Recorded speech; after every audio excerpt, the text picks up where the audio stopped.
Praise the Lord. ஜெபிக்கலாம் வாங்க என்ற குடும்ப ஜெபத்துக்குள்ளாக இந்த நாளிலே நாங்கள் உங்களை வரவேற்கிறோம். இந்த நாளுக்குரிய சிந்தனை துளிகளை நாம் கேட்போமாக. நான் ரெவரண்ட் சார் ஏப்ரஹாம். இந்த நாளில் நம்ம ஒரு ஒரு காரியத்தை பத்தி நம்ம யோசித்து விட்டு அதுக்கப்புறமா நம்ம ஜெபத்துக்குள்ளாக கடந்து போகலாம். நிறைய பேருடைய வாழ்க்கையில பார்த்தீங்கன்னாக்கா, ஒரு முடிவு எடுக்க முடியாத சூழ்நிலையில இருப்பாங்க. நிறைய யோசிப்பாங்க. ஆனா இதுதான் சொல்லிட்டு அவங்க முடிவு எடுக்க முடியாத சூழ்நிலையில இருப்பாங்க. வீட்ல உட்காந்து உட்காந்து பேசுவாங்க. ஆனாலும் முடிவெடுக்க முடியாது. இந்த வேலைக்கு போணுமா? இந்த படிப்புக்கு போணுமா? இல்ல இந்த ஊருக்கு தான் போணுமா? அப்படின்னு ஒரு முடிவே எடுக்க முடியாது. ரொம்ப நாளாவே யோசிப்பாங்க. யார் யார்ட்டயும் போய் கேட்கணுன்ட்டுலாம் பேசி பார்ப்பாங்க.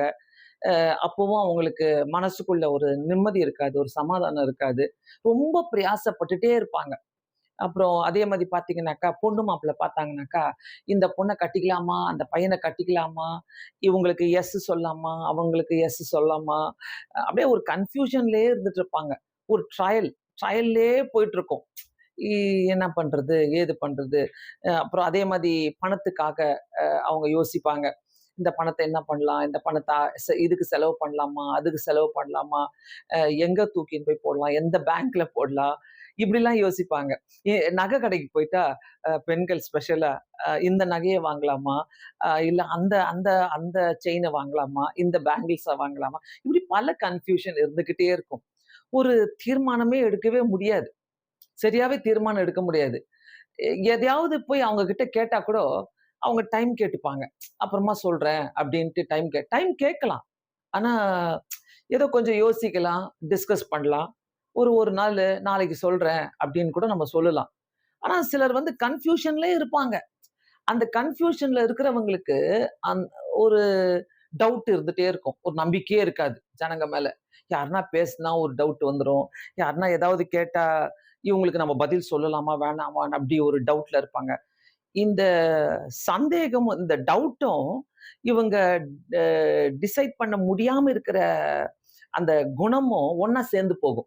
2மே ஒண்ணா சேர்ந்து போகும். ஸோ இவங்க இவங்க நெறைய பேருடைய வாழ்க்கையில இந்த மாதிரி ஒரு பிரச்சனைகள நம்ம சந்தித்து வந்திருக்கிறோம். என்னால முடிவெடுக்க முடியலையே! நான் என்ன பண்ணுது? நான் என்ன பண்ண முடியும்? நான் பிரயாசப்பட்டும் வேஸ்ட் ஆவுதே! நான் பிரயாசப்பட்டும் தோல்வி ஆகுதே! பிரயாசப்பட்டு ஒண்ணுமே கிடைக்கலையே! ஒண்ணுமே எனக்கு புரியலையே! அப்படின்னு சொல்லிட்டு நெறைய பேர் இருப்பீங்க. இல்ல? ஆனா இந்த சூழ்நிலை எனக்கு ஞாபகம் வந்தது யாருனாக்கா, பேதுரு. ஆண்டவராகிய இயேசு கிறிஸ்து லூக்கா 5வது அதிகாரத்துல கெனசரேத் என்ற ஆற்றங்கரைக்கு போறாரு. போம்போது பார்த்தீங்கன்னா, அந்த கடற்கரை ஓரமா 2 படகுல பார்க்குறாரு. அந்த 2 படகுல கேட்கிறாரு. அதுல ஒண்ணு வந்து சீமோன் பேதுரு தான் இருந்தது. அந்த போட்ல போயிட்டு நான் உட்காரட்டுமான்னு கேட்கிறாரு. ஆண்டவரு அந்த அந்த போட்ட கூட என்ன பண்றாரு ஆண்டவரு, அந்த இடத்துல சற்றே கொஞ்சம் அப்படி தள்ளிட்டு வாங்கன்றாரு. 3வது வசனத்துல, அந்த கரையிலிருந்து சற்றே தள்ளும்படி அவனை கேட்டுக்கொண்டார்கள். படவியில் உட்கார்ந்து ஜனங்களுக்கு போதகம் பண்ணினார். அப்படியே போதகம் பண்ணிட்டு இருக்க வேலையில ஆண்டவர் ஆண்டவர் சொல்றாரு, ஆழத்துல தள்ளி கொண்டு போய் மீனை போடுங்கன்றார். ஆழத்துல போடுங்க. இவரு ஒரு தச்ச வேலை செஞ்சவரு, கார்பெண்டர். ஒரு மீன் பிடிக்கிறவங்க கிட்ட போயிட்டு இவரு அட்வைஸ் பண்றாரு. கார்பெண்டரும் ஃபிஷர்மேன் என்ன இவங்க 2 பேரும் இவங்களுடைய டிஸ்கஷன் இந்த இந்த அதிகாரத்துல ரொம்ப சூப்பரா இருக்கும். அப்போ ஆண்டவர் சொல்லுவாரு, "நீ போய் ஆழத்துல போய் உன்னுடைய வலைய போடுன்னுவாரு." அப்போ பேதருக்கு கொஞ்சம் டவுட்டு தான். அ நெறைய பேர் மத்தியே யோசித்துட்டே இருப்பாங்க. இவரு என்ன எனக்கு சொல்றாரு, ஆழத்துல கொண்டு போய் வலைய போட சொல்றாரு அப்படின்னு சொல்லிட்டு, பேதருக்கு ஒரு டவுட் வந்திருக்கும். அ இவரு ஏன் இப்படி சொல்றாரு அப்படின்னு சொல்லிட்டு. அப்போ ஆனா ஆனா ஆண்டவர் சொல்றாரு, "நீங்கள் மீன் பிடிக்கும்படி வலைய போடுங்கன்றாரு." அவ்வளவுதான். ஒரே வார்த்தை தான். ஆண்டவர் எப்பவுமே பேசுறது ஒரே வார்த்தை தான். ஆண்டவரு ஒரு வார்த்தை சொன்னாலும் அதுல அர்த்தமான வார்த்தையா இருக்கும். அது நடக்கிற வார்த்தையா இருக்கும். இந்த இடத்துல அவர் போடுங்கள் சொன்ன உடனே, இவரு அங்க உட்கார்ந்து வலைய பின்னிட்டு இருந்தவரு, ஆண்டவருக்கு என்ன பதில் சொல்றாருனாக்கா, 5வது வசனத்துல, அதற்கு சீமோன் பேதுரு, "ஐயரே, ராம் முழுதும் நாங்கள் பிரயாசப்பட்டு ஒன்றும் அகப்படவில்லை. நைட்டு ஃபுல்லா கஷ்டப்பட்டோம்." நெறைய பேரு வாழ்நாள் முழுவதுமே ஒரு டவுட் முடிஞ்சு கிளியர் ஆயி வரத்துக்குள்ள இன்னொரு டவுட் தொடங்கிடும். இன்னொரு எண்ணத்துக்குள்ள இருப்போம். இன்னொரு முடிவு பண்ண முடியாத சூழ்நிலையில இருப்போம். நெறைய வீடுகளுக்குள்ள இந்த மாதிரி கலவரங்கள் நடக்கும். "ஏ என்னால முடியாது. என்னால டிசைட் பண்ண முடியல." அப்பா சொல்லிடுவாங்க, "அந்த பையன கல்யாணம் பண்ணிக்கிறியா? அம்மா சொல்லிடுவாங்க, அந்த பையன் அந்த அந்த பொண்ணை கல்யாணம் பண்ணிக்கிறியா அப்படின்னு கேட்பாங்க. முடிவு பண்ணவே முடியாது. அந்த குடும்பத்துக்குள்ள போய் பேசலாமா வேண்டாவா எதுவுமே ஒரு முடிவு பண்ண முடியாத சூழ்நிலையில நிறைய பேர் இருந்துட்டு இருப்பீங்க. இங்க இவருக்கு ஒரே சந்தேகம். ஆண்டவர் வலைய போட சொல்றாரு. இவரு யாரு? இவருக்கு மீன் பிடிச்சு பழக்கமா? இயேசு கிறிஸ்துக்கு மீன் பிடிச்சு பழக்கமா? இவரு என்ன வலை போட சொல்றாரு? நிறைய நேரங்களில சில அட்வைஸ் நமக்கு வரும். நல்ல கர்த்தருடைய பிள்ளைங்கள்ட்ட இருந்து நல்ல ஒரு அட்வைஸ் வரும். ஆனாலும் நம்ம என்ன பண்ணுவோம்? அத சந்தேகமா யோசிப்போம். இத கேட்கலாமா? வேணாவா? இந்த அட்வைஸ ஏத்துக்கலாமா? வேணாவா? சில கூட்டம் இருக்கிறாங்க. இந்த ஊழியக்காரர்ட்ட போய் கேட்டுப்பாங்க. அந்த அட்வைஸ. அந்த அட்வைஸ் உண்மையா? பொய்யா? என்று அத அவங்க வந்து அ தெரிஞ்சுக்கிறதுக்கு, அத தூக்கின்னு போய் இன்னொரு ஊழியக்காரர்கிட்ட போவாங்க. அங்க எப்பன்னா ஃபாஸ்டிங் போய் நடந்தா, அங்க எப்பன்னா பௌர்ணமி ஜெபம் நடக்கும். அங்க எப்பன்னா அ அமாவாசை ஜெபம் நடக்கும். அந்த மாதிரி டைம்ல பாஸ்டர்ட்ட போவாங்க. போயிட்டு அங்க ஒரு பாஸ்டர்ட்ட கேட்பாங்க. அவரு என்ன சொல்றாரு? அப்படின்னு கேட்பாங்க. நம்ப எண்ணத்துல இருக்கிறது கரெக்ட்டா தெரியறதுக்கு, இந்த ஊழியக்கார விட்டுட்டு, அந்த ஊழியக்காரு, அந்த ஊழியக்கார விட்டுட்டு, ஓகே கொஞ்சம் லிங்க் ஆகுது இவருக்கும் அவருக்கும். சரி 3வது ட்ரை பண்ணலாம்ன்னு சொல்லிட்டு 3வது பாஸ்டரையும் ட்ரை பண்ணுவாங்க. அவங்களுக்கு பாஸ்டர்ஸ்லாம் மந்திரவாதிங்க மாதிரி. அப்படி வச்சுக்கங்களேன். ஏன்னா, இப்போ இருக்கிறாங்கல்ல, ரோட்டு ஓரமா நெறைய பேர் மந்திரவாதிங்க உட்கார்ந்துட்டு இருப்பாங்கல்ல.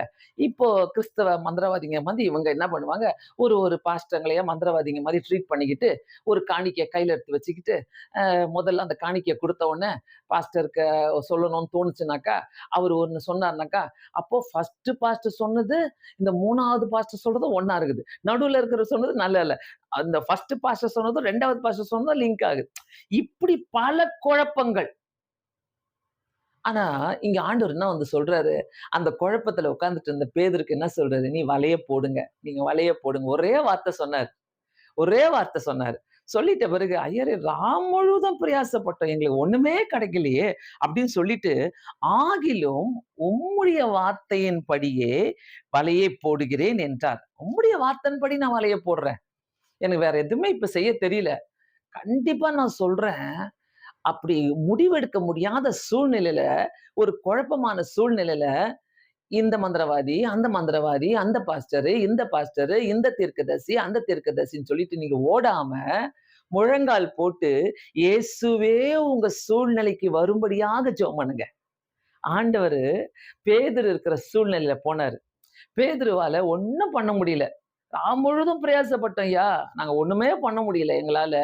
நாங்க என்ன பண்றது? அப்படின்னு கேட்கிற சூழ்நிலையில இயேசு கிறிஸ்துவே போனார். அவரு இயேசு கிறிஸ்து கிட்ட அதாவது பேதுரு வந்து இயேசு கிறிஸ்து எங்க இருக்கிறாரு? அங்க இருக்கிறாரா? இங்க இருக்கிறாரா? அவர்ட்ட போய் மந்திரம் கேட்கலாம், தந்திரம் கேட்கலாம்ன்னு ஓடல. அவரு இருக்கிற இடத்திலே இயேசு கிறிஸ்து வந்தாரு. வந்து நீ வலைய போடு. ஆனா அந்த பேதுரு சொன்ன ஒரு கீழ்ப்படிதல் என்னன்னாக்கா, உங்க வார்த்தையின்படியே நான் போடுறேன். அதுதாங்க இன்னைக்கு தேவை. நீங்க முழங்கால் போட்டு ஜெபம் பண்ணுங்க. எந்த குழப்பமும் வேணாம். மண்டையில போட்டு எல்லாத்தையும் யோசித்து, அந்த மண்டையே வீங்கி, பெரிய ஒரு ஹெவியா ஆயி, தலைவலி வந்து, அதுக்கு ஒரு ஹாஸ்பிட்டல தேடிக்கிட்டு போயிட்டு, அப்படி பண்றதோட ஒரு இடத்துல உட்கார்ந்து, ஆண்டவரே இது என்னால டிசைட் பண்ண முடியல. I'm not able to decide Lord. ஆண்டவரே நீங்க எனக்கு உதவி செய்யுங்க அப்படின்னு சொல்லி நம்ம கேட்கும்போது, நம்ம இருக்கிற சூழ்நிலையில வந்து உதவி செய்கிறவர் தான் நம்ம இயேசு கிறிஸ்து. அங்க வந்த உடனே அவர் என்ன பண்றாரு, நீ வலைய போடு சொன்ன உடனே, அந்த வலை கிழிந்து போகத்தக்கதாக மிகுதியான மீன்களை பிடித்தார்களாம். அந்த வலையே கிழிஞ்சு போச்சு. அவங்க லைஃப்ல நான் நினைக்கிறேன், அதுதான் ஃபர்ஸ்ட் டைமா இருந்திருக்கும். அவங்க ஒரு ஃபிஷர்மேன் தான், மீன் பிடிக்கிறவங்க தான். ஆனா, அன்னைக்கு பார்த்தீங்கன்னா, வலையே கிழிந்து போகத்தக்கதான ஒரு மீன பிடிக்க இயேசு கிறிஸ்து வந்து நமக்கு சொல்லிட்டாருனாக்கா, கண்டிப்பா கீழ்ப்படிதலோடு, ஒரு மன சமாதானத்தோடு ஆண்டவர கேள்வி கேட்கிறாரு. ஆனாலும் கீழ்ப்படிந்து போடுறாரு. போட்ட பிறகு அந்த ஆசீர்வாதம் பார்த்தீங்கன்னாக்கா, அளவில்லாத ஆசீர்வாதமா இருக்குது. அளவில்லாத ஆசீர்வாதத்த ஆண்டவர் கொடுக்கிறாரு. அங்க கை அசைத்து இன்னொரு படகையும் கூப்பிடுறாரு. வாங்க 2 படகுகள் அ அமிழும்படியாக நிரப்பினார்களாம். அவ்ளோ மீன்கள். அத அத பார்த்து மற்றவங்கலாம் என்ன பண்றாங்க, 9வது வசனத்துல திரளான மீன்களை பிடித்தது நிமித்தம் அவனுக்கும் அவனோடு கூட இருந்த யாவருக்கும் பிரமிப்பு உண்டானபடியினால் இதுதாங்க ஒரு பெரிய வார்த்தையே இதுல. ஹைலைட் ஆன வார்த்தையை ஆண்டவர் அவர் நம்ம சூழ்நிலைக்கு வந்து நம்மளுடைய குழப்பங்கள் மத்தியில, நம்முடைய தேவைகள் மத்தியில, நம்மளால செய்ய முடியாத காரியத்துல பிரமிப்பு உண்டாகும்படி செய்வார்.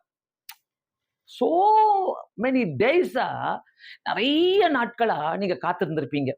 என்னால முடியல ஆண்டவரே, இந்த ஊழியத்தை செய்ய என்னால முடியல ஆண்டவரே, இந்த ஊழியத்துக்கு எனக்கு பலன் வேணும் ஆண்டவரே, இந்த இந்த இந்த வேலையை என்னால செய்ய முடியல ஆண்டவரே, எனக்கு வேற வழி வேணும் ஆண்டவரே, எனக்கு சொல்லித்தாங்க ஆண்டவரே, எனக்கு இந்த படிப்புனால என்ன பிரயோஜனம் தெரியல ஆண்டவரே, நான் எந்த குரூப் எடுக்கணும் ஆண்டவரே, என்ன படிக்கணும், என் லைஃப்ல நான் என்னவா ஆகணும் ஆண்டவரே, எல்லாமே அறிந்தவர்.